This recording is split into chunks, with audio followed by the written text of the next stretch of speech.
저는 예수를 믿고 신앙 생활을 하면서도 사람이 죄를 짓지 않고 또 죄의 유혹을 이기고 살 수 없다고 생각을 하고 살았습니다. 어, 그러니까 정말 그 죄를 이기고 또 죄를 안 짓고 살고 싶은 마음은 간절하지만 제 자신부터 이렇게 돌아보면 사람은 죄를 짓지 않고는 살 수 없다. 이것이 저의 결론이었습니다. 그래서 예수를 믿어도 어쩔 수 없이 죄의 유혹에 넘어갈 수밖에 없는 거다.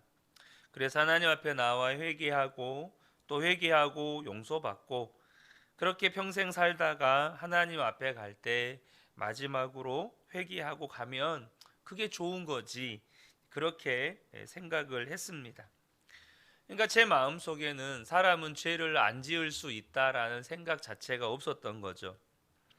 하지만 지금은 사람은 죄를 안 지을 수도 있겠구나라고 생각이 바뀌었습니다. 또 죄를 안 짓고 살아가는 것이 예수님을 정상적으로 믿는 것이구나라고 생각이 바뀌었습니다. 여러분들 중에는 이 부분에 대해서 동의가 안 되는 분들도 계실지 모르겠습니다. 성경을 가만히 읽어보면 우리가 예수를 믿으면 더 이상 죄의 종로로 하지 않고 죄를 짓지 않고 살게 된다고 일관되게 주님은 말씀하고 계십니다. 오늘 읽은 이 시편 17편도 그런 부분의 말씀이기도 합니다. 1절에서부터 5절을 보면 다윗이 하나님께 이런 기도를 드립니다. 저는 세번역으로 읽겠습니다.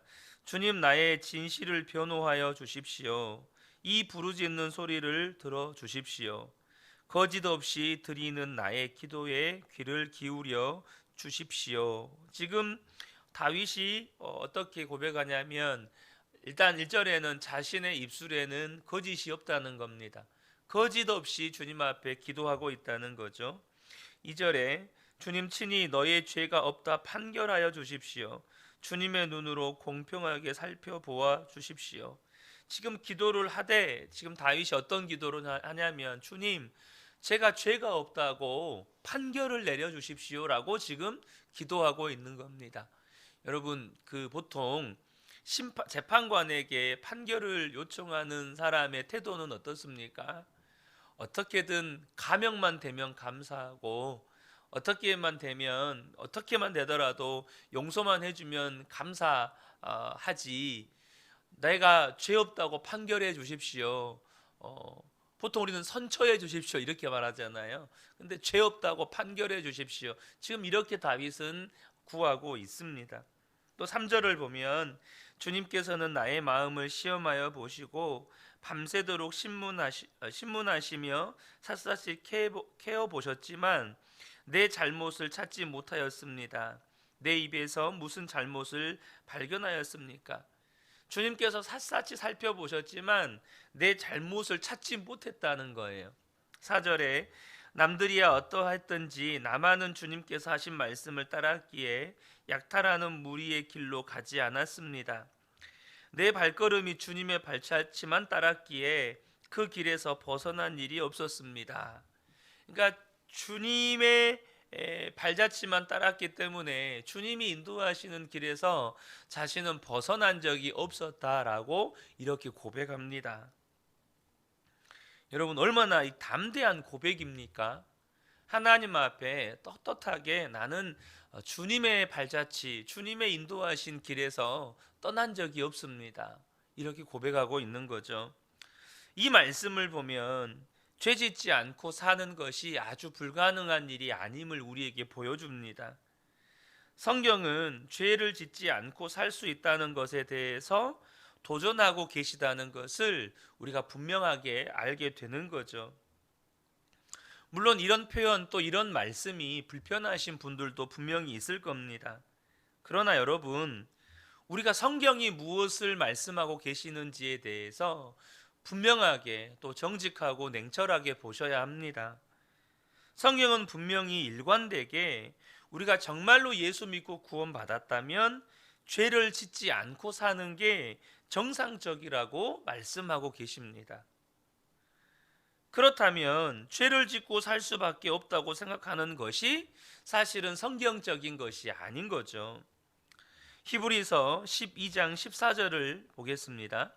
모든 사람과 더불어 화평함과 거룩함을 따르라. 이것이 없이는 아무도 주를 보지 못하리라.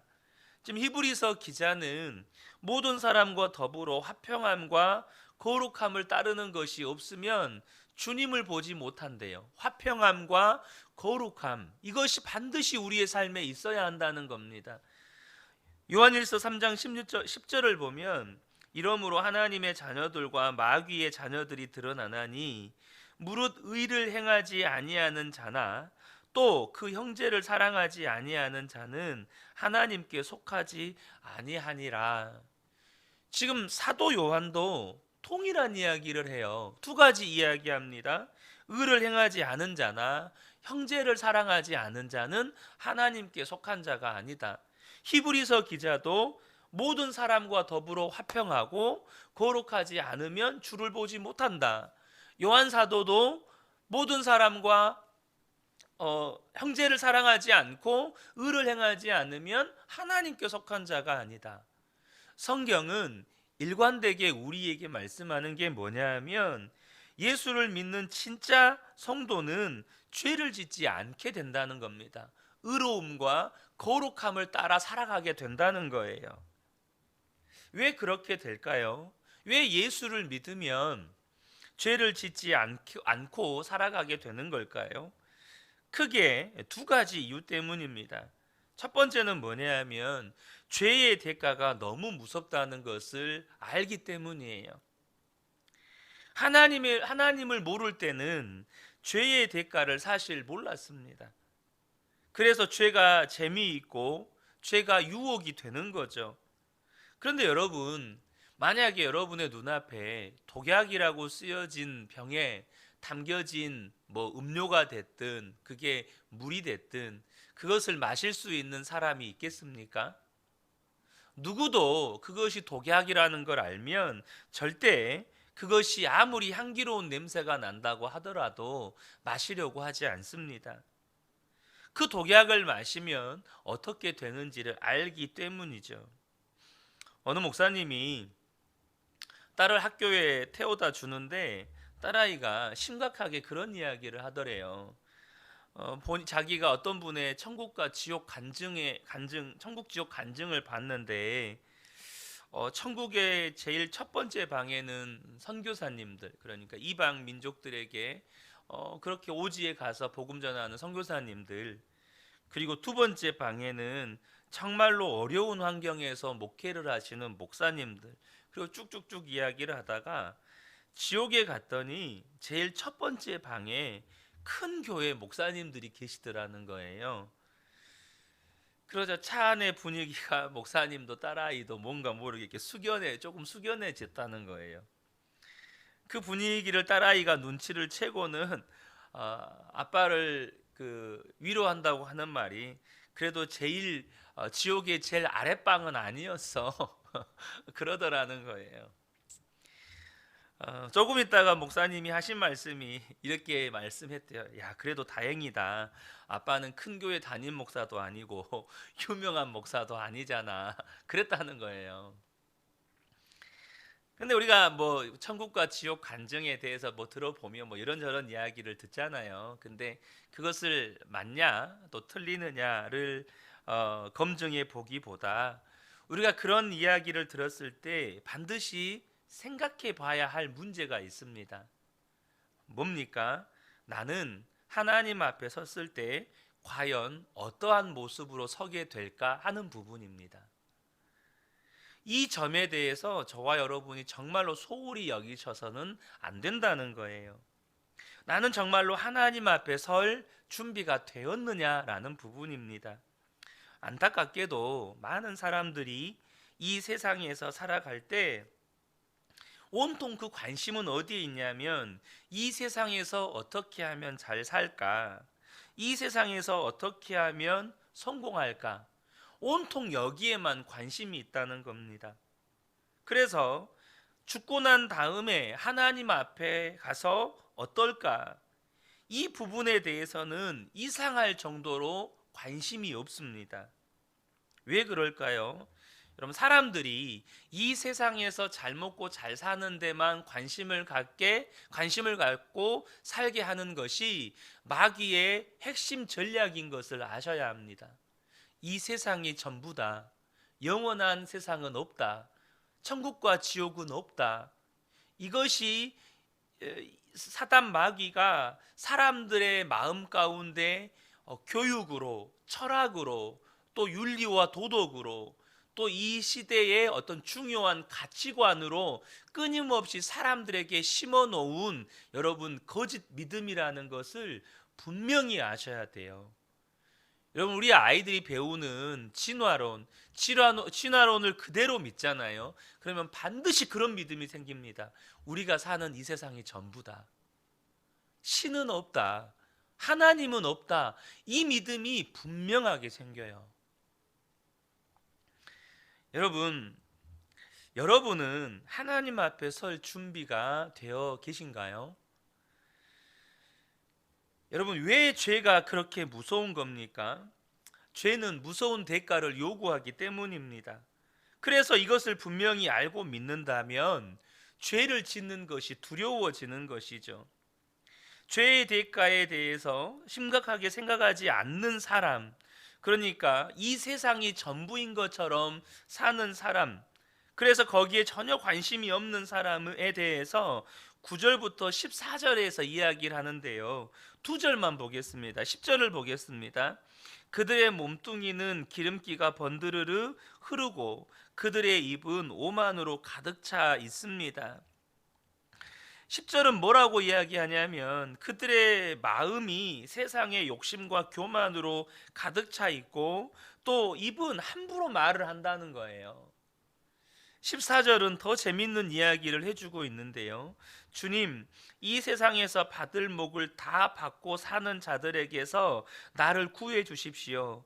주님께서 몸소 구해 주십시오. 그들은 주님께서 쌓아두신 재물로 자신들의 배를 채우고 남은 것을 자식에게 물려주고 그래도 남아서 자식의 자식들에게까지 물려줍니다. 이 14절을 저와 여러분이 잘 보셔야 되는데요. 멸망받을 사람, 지옥에 떨어질 사람들이 어떤 사람들이냐? 그 사람들은 이 세상에서 받을 몫은 다 받은 사람들이라는 거예요. 그들은 더 그 이상을 생각하지 못하는 사람들이라는 겁니다. 그들은 이 세상에서 받을 것을 다 받은 사람들이라고 표현을 하는데요. 다윗은 그 말이 뭔 말이냐면 이 세상이 전부인 것처럼 살아서 이 세상에서 잘 먹고 잘 사는 것, 그것이 최고의 가치로 여기는 사람들. 그래서 다윗은 그들은 천국에서는 더 이상 하나님 나라에선 받을 게 없어요. 그러니까 이 세상에서 받을 건 다 받아버린 거예요. 하나님 나라 가서 받을 게 없으니까. 오로지 그들에게는 지옥 심판만 있으니까. 그러면서 그들은 어떤 가치를 가지고 사냐면 마음대로 이 세상에서 받을 것 다 받았으니까 앞서 이제 10절에서 말한 것처럼 마음대로 죄 짓고 그렇게 살아요. 그래서 하나님이 주신 재물로 자기 배를 채우면서 자기 자식들에게 내 재산을 물려주는 것으로 자기가 할 일은 다 했다고 생각하며 살아요. 오늘 본문의 이야기가 그겁니다. 주님께서 쌓아두신 재물로 자신들의 배를 채우고 남은 것은 자식들에게 물려주고 그래도 남으면 자식의 자식들에게까지 물려줍니다. 이 땅에서 하나님이 주신 재물로 자기 배 채우고 남은 건 자식들에게 또 그 자식들에게 물려주면 자기가 할 일은 다 했다. 그러니까 하나님 나라에 대해서 또 하나님 앞에 설 것에 대해서는 아무 생각이 없다는 겁니다. 세상만 전부고 세상에서만 잘 되면 되고 내 자식에게 물려주기만 하면 끝인 거예요. 하나님 앞에 갔을 때 내가 너에게 준 재물로 무엇을 했느냐? 너 자식들에게 물려주기만 했느냐? 주님이 물어보시면 할 말은 그것밖에 없는 거예요. 여러분, 그렇게 사는 것이 얼마나 무서운 일인지를 모릅니다. 죄의 대가가 어떤 것인가? 심은 것을 거두는 것에 대한 원리, 내가 죄를 심었다면 반드시 그것에 대한 대가를 하나님 앞에서 거두게 된다는 것을 알면 전처럼 죄를 짓고 살 수 없다는 거죠. 다윗이 죄를 짓지 않은 것은 이 죄의 대가가 얼마나 심각하고 무서운지 알았기 때문입니다. 죄로 인해서 당하게 되는 비참한 결과를 알기 때문에 결심을 하고 다윗은 죄와 싸웠습니다. 3절 하반절 우리 개역개정에 보면 내가 결심하고 입으로 범죄하지 아니하리이다. 다윗은 자신이 저질렀던 죄의 결과를 알아요. 그러니까 다윗은 결심하고 죄를 짓지 않겠다고 싸웠다는 것입니다. 다윗은 하고 싶은 말이, 이 말을 역으로 이야기하면요, 다윗도 하고 싶은 말이 많았다는 거예요. 그러나 결심하고 입으로 범죄하지 않으려고 했다는 겁니다. 왜냐하면 내가 입으로 지은 죄조차도 하나님 앞에서 얼마나 심각한 대가를 치를 것이라는 것을 알았기 때문이죠. 그러나 여러분, 이 죄의 대가가 꼭 죽고 난 다음에 심판받고 지옥에 가는 것이라고만 생각하면 안 된다는 겁니다. 하나님의 심판이 있고 죄를 지은 사람들은 지옥에 가는 것만 가지고는 죄 안 짓고 사는 동기로 충분하지 않습니다. 여러분, 야, 너 죄 지으면 나중에 하나님 앞에 가면 심판받고 너 지옥에 가, 이렇게 말을 했을 때 많은 사람들이 그렇게 이야기합니다. 심판? 지옥? 누가 알아? 그거 가봐야 알지. 실제로 내가 죄의 유혹을 받을 때, 다급한 일을 만났을 때는 심판과 지옥은 사실 아무런 힘이 안 돼요. 분명히 우리가요, 예수를 믿는 믿음이 있고, 그래서 내가 죄를 지으면 하나님 앞에 가면 반드시 심판받는다 라고 하는 이것을 믿는 것이 죄에 대해서 경계도 되고 죄에 대해서 그 유혹을 뿌리칠 수 있는 동기도 되지만 충분하지는 않다는 거예요. 만약에 저와 여러분이 다급한 일이 닥치면, 정말로 눈앞에 긴급한 일이 닥치면 죽고 난 다음에 받을 심판과 이 지옥 형벌이 당장 내게서 효력을 잃어버린다는 겁니다. 나중에 죽고 난 다음에 받을 심판과 지옥, 죽기 전에 회개하면 되지, 이런 마음을 갖게 만든다는 거예요. 여러분, 저와 여러분이 이걸 아셔야 합니다. 예수를 믿는 성도가 죄를 짓지 않게 되는 이유는 죽고 난 다음에 심판이 있고 지옥이 있어서가 아니에요. 지금 당장 죄를 지으면 지옥의 고통을 겪기 때문입니다. 그래서 성도는 죄를 짓지 못하는 거예요. 너무나 고통스러운 경험을 하기 때문에 이제는 죄를 생각하고 싶지도 않게 되는 거예요. 그 지옥의 고통이 뭘까요? 바로 하나님과의 친밀함을 잃어버리는 겁니다. 그래서 성도는 죄의 유혹을 떨치게 되는 거예요. 성도가 죄를 이기게 되는 것은 첫 번째가 말씀드렸던 것처럼 죄의 대가가 있다는 걸 알기 때문이에요. 근데 그 죄의 대가가 단지 지옥 형벌만이 아니에요. 두 번째를 꼭 기억하셔야 돼요. 성도가 죄를 지으면 하나님과의 친밀함을 잃어버려요. 예배의 기쁨을 잃어버리고 찬양의 기쁨을 잃어버리고 기도를 통한 하나님과의 교제의 감동을 잃어버리고 말씀 순종의 기쁨도 잃어버리고 말씀 순종의 열매도 잃어버리고 성령의 충만함도 잃어버리고 성령의 열매도 잃어버리고 이렇게 된다는 겁니다. 이 부분에 대해서는 내일 새벽에 더 나누도록 하겠습니다. 사랑하는 성도 여러분, 저와 여러분이 꼭 기억하시면 좋겠습니다. 예수를 믿으면 죄를 짓지 않고 사는 게 정상입니다. 저와 여러분이 이 세상이 전부인 것처럼 살고 있고 이 세상에서 배불리 먹고 잘 살고 자녀들에게 유산을 물려주고 이것이 전부라고 생각하고 산다면 그건 예수님을 안 믿는 겁니다. 여러분 꼭 기억하시면 좋겠습니다. 우리는 하나님 앞에 설 날이 옵니다. 하나님 앞에 반드시 설 날이 와요. 그것을 기억한다면 여러분 죄에 대한 생각이 달라지는 겁니다.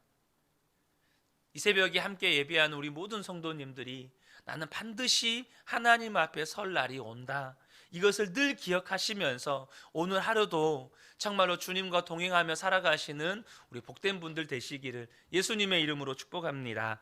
아멘. 기도하겠습니다.